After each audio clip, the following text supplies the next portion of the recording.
le mot qui est utilisé en grec pour dire nouvelle, c'est kainos.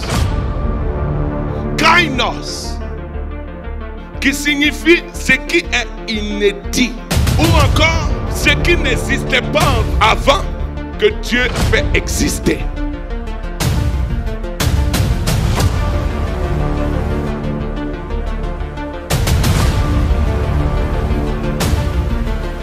Et vous voyez, quand nous croyons en Jésus-Christ, quand nous vivons la grâce de la nouvelle naissance, cette parole certainement s'accomplit dans notre vie. Beaucoup de ceux qui sont là, ils sont beaucoup plus conscients, certains, pas tous, sont conscients des démons, des sorciers, des maris et de femmes de nuit, sont conscients des attaques.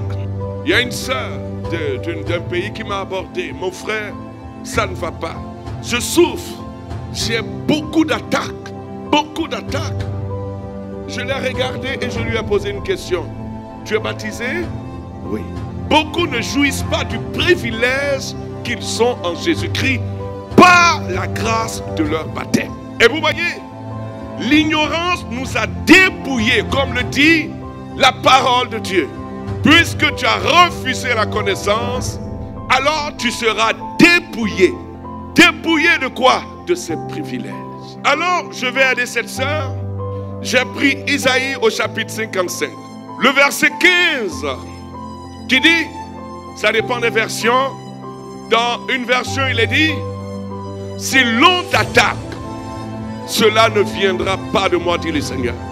Quiconque t'attaquera ou se liguera contre toi, tombera sous ton pouvoir.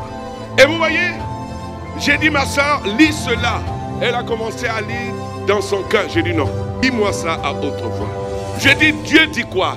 Elle dit, si on m'attaque, tous ceux qui m'attaquent, ils tomberont. J'ai dit, sous le pouvoir de qui? Elle dit, sous son pouvoir. J'ai dit, mais est-ce que tu as exercé ton pouvoir? J'ai dit, fais la repentance et commence à dire merci à Dieu. La parole de Dieu est vivante et elle est efficace.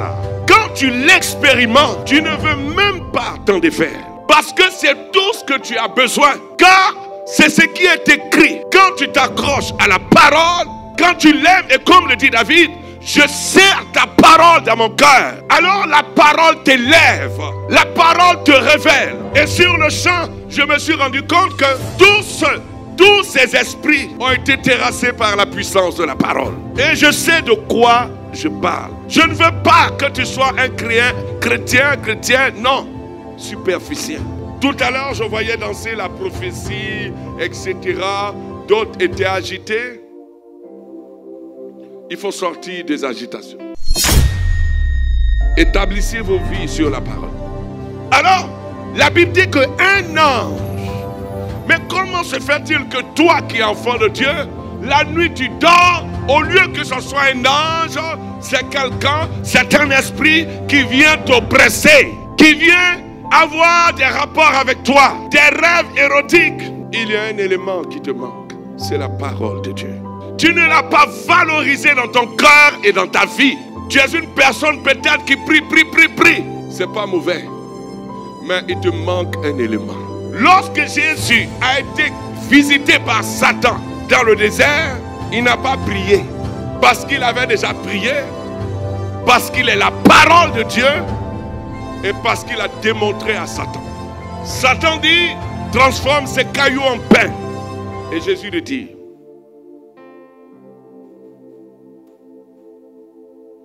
il est écrit.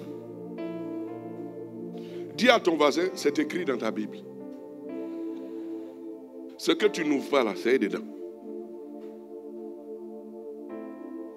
Il dit à Satan, il est écrit, l'homme ne vivra pas seulement que de pain, mais de toute parole. Il révélait qu'il y a une dimension.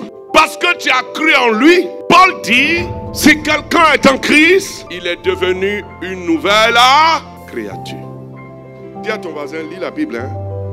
Médite-la, garde-la dans ton cœur. Parce que si tu ne l'as pas, tu seras ignorant. Mais comment tu peux, en tant qu'enfant de Dieu, valoriser les œuvres des ténèbres et Satan? C'est pas possible. Les sorciers ont fait ci, les sorciers ont fait ça. Maintenant, toi, tu fais quoi? Donc, tu montres que l'ennemi te domine, machin. Mais dans le désert, là, Satan est venu avec 3 stratégies. La nouvelle personne que tu es en Christ, que tu as reçue par la grâce du baptême de la nouvelle naissance, c'est de cette personne-là que Jésus parlait aussi. Certes, en nous, il y a 2 dimensions. Il y a cette dimension humaine où pour avoir la force, il faut manger, il faut boire les éléments et tout ça. Mais il y a une autre dimension qui est la dimension spirituelle. Nouvelle créature en Jésus-Christ. Et le mot qui est utilisé en grec pour dire nouvelle, c'est kainos. Kainos, qui signifie ce qui est inédit. Ou encore, ce qui n'existait pas avant que Dieu fait exister. C'est-à-dire le kainos, il n'a pas de passé. Il commence en Christ et en sa parole. Une autre signification qui dit encore un nouveau type. C'est-à-dire un nouveau type d'homme et de femme en Jésus-Christ. Ce nouveau type, il ne parle pas des œuvres des ténèbres. Il parle des œuvres de la lumière. De ce que Jésus a accompli. Et c'est dans les pas du ressuscité que ce nouveau type marche. Parce que c'est à travers celui-là que Dieu travaille. Pas dans ta chair. Pas ce que tu étais dans ton passé. Non. Dieu n'a pas besoin de ça. Parce que Dieu ne bricole pas avec l'ancien. Il travaille avec le nouveau. C'est pourquoi quand tu es dans la parole, il te faut la mentalité de la parole. Beaucoup sont là. Marie de nuit a fait ci. Marie de nuit. Et Jésus du jour alors. Il fait quoi? Tu ne le vois même pas.